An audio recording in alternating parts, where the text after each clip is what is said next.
any great company will allow its players to be put in the best position to succeed.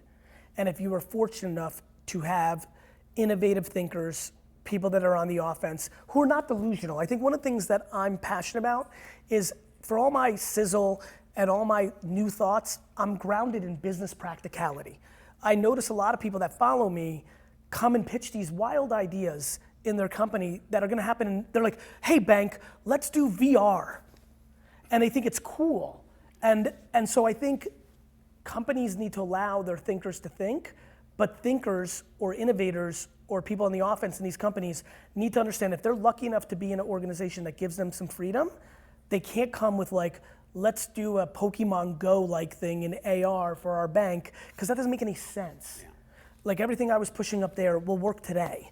Like today it will work to run thoughtful Facebook ads that tell people why your branch is a better branch than the one down the street. Today, running, on this day, tax day, a piece of LinkedIn content as a credit union of like, have you thought about these 6, unknown ideas, which then builds affinity that says, who is this company that just helped me? Click, oh wait, is this something I could consider? Value is important, and not being a technologist or a futurist or being innovative for the sake of being innovative. Delusion is a very scary place where a lot of people go when they are given a little too much freedom. Well, one of the key elements that